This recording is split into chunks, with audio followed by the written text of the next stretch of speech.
Para muitos, os Estados Unidos são um símbolo da democracia ocidental.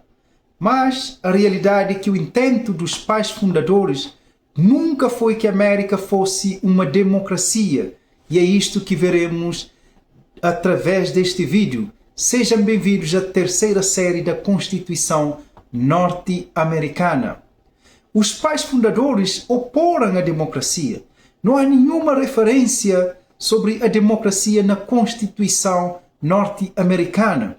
O artigo 4º, seção 4 da Constituição diz o seguinte: os Estados Unidos garantirão a cada Estado desta União a forma republicana do governo.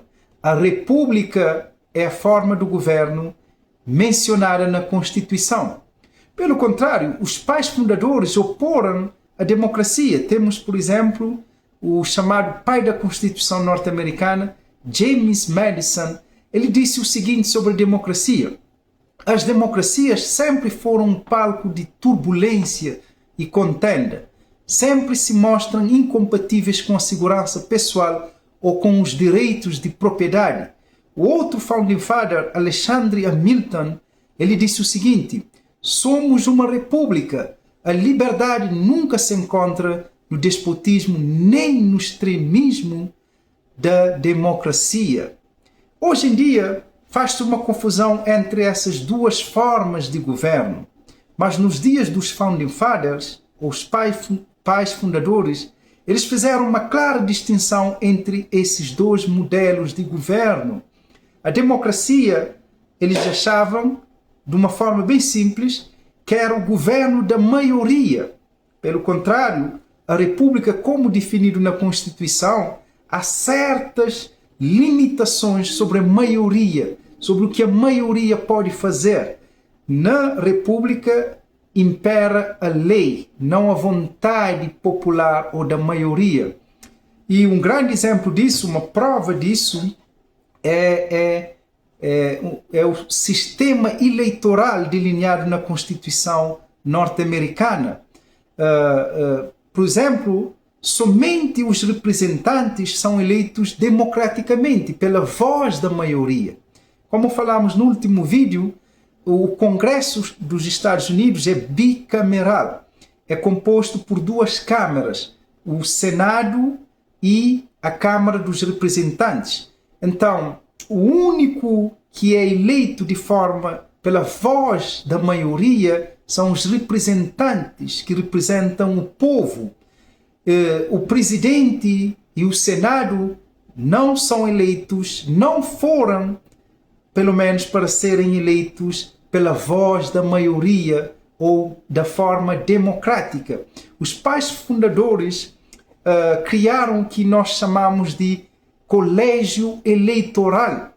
E é o colégio eleitoral que é o órgão que elege o presidente da República, que são homens sábios de discernimentos que conhecem muito bem a esfera da política e que eram responsáveis pela eleição do presidente da República, órgão ou representante máximo do governo. Então, nesse caso, como falamos, o presidente que hoje é eleito pela voz da maioria não era como foi intento dos founding fathers, nem também os senadores. Por quê? Porque primeiramente não havia o sistema eleitoral que nós hoje conhecemos. Os senadores eram eleitos pelas legislaturas dos seus respectivos estados. Eles representavam os seus estados, ok? Então, nesse caso, se esse colégio eleitoral, na forma como foi delineada na Constituição pelos founding fathers, prevalecesse hoje, não seria necessário milhões de dinheiros gastos em campanhas políticas para fazer a população aderir às plataformas políticas. O povo não seria levado pelas persuasões dos líderes carismáticos, porque quem elegeria seriam esses ofícios ou cargos públicos, seriam homens sábios que entendem da matéria, nesse caso, o colégio eleitoral. Os founding fathers entenderam que, para uma decisão tão importante como eleger o representante máximo, o representante máximo da nação, esse assunto não deveria ser deixado na maioria nas mãos do povo, né? Porque é um assunto muito importante, mas por homens capazes de analisar, que teriam informações suficientes acerca dos candidatos. Nesse caso, o povo, na maioria das vezes, elege líderes pelas promessas, pela persuasão, pelas campanhas emocionantes, propagandas eleitorais, e sem base, sem conhecimento real da política, ou sem conhecimento, informação acerca dos candidatos. Então, é nesse sentido que esse colégio funcionava. A única coisa, o povo elegia esse colégio, mas era o colégio que teria decisão final de eleger o cargo máximo, que é o presidente da República. Então, como disse, por exemplo, um autor, ele disse: ninguém imagina que a maioria dos passageiros devem controlar o avião ou um barco. Então, porque em plena época em que vivemos, investidos de direitos divinos, tomamos como garantidos que qualquer pessoa pode eleger quem quer, qualquer pessoa, para assumir cargos políticos, né? Então, por exemplo, também podemos perguntar quantas decisões nós gostaríamos que fossem tomadas democraticamente nas nossas vidas. Por exemplo, gostaríamos que a maioria decidisse sobre a roupa que vestimos ou a comida que comemos? Então, ninguém certamente quer que a maioria decida sobre aspectos da sua vida. Então, por que num assunto tão crucial que é dirigir uma nação, nós assumimos que a maioria deve fazer isso, né? Que a maioria pode ter esse privilégio de eleger pessoas para cargos de extrema importância, que colocam direitos e liberdades de milhares de pessoas nas mãos de um homem. Então, para eles é assunto muito sério, que deve ser submetido a um colégio de homens sábios com discernimentos, que conheciam bem a política e que conheciam os candidatos que iriam entrevistar e aceitar eles para cargos políticos.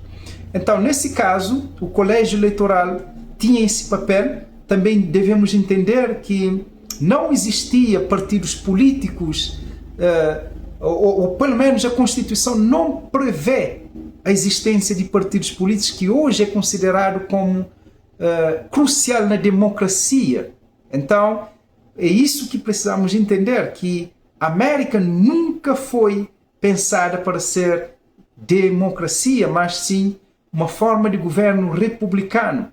Há hoje em dia uma grande confusão sobre esses sistemas de governo. Muitos pensam que, ao falar da república, estão logo mencionando a democracia, mas os founding fathers viam a democracia com maus olhos. Eles, por isso, defenderam uma república, um governo regido pela lei, não pelos caprichos da maioria, que muitas vezes não possui conhecimento adequado sobre os políticos, ou mesmo a questão política, porque as pessoas estão preocupadas no dia a dia com as suas vidas, com o trabalho. A forma republicana do governo, como delineado nesta Constituição, é que o povo é livre e deve ter um governo limitado, com suficiente poder para garantir a liberdade, para garantir a propriedade e deixar o povo na sua persecução da felicidade. Então, sendo eu livre, de acordo com a Constituição, então o governo deve ser limitado, suficiente para garantir essas liberdades.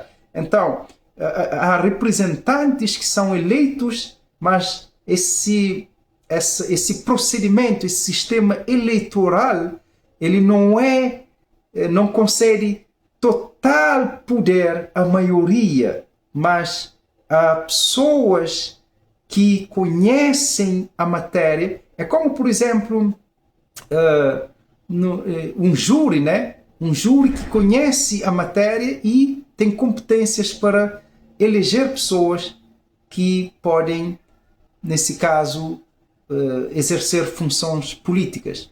Então, nas próximas séries, falaremos de como realmente a Constituição não prevê partidos políticos, que hoje é fundamental nesse sistema, então, que acaba por mudar totalmente o formato delineado na Constituição norte-americana.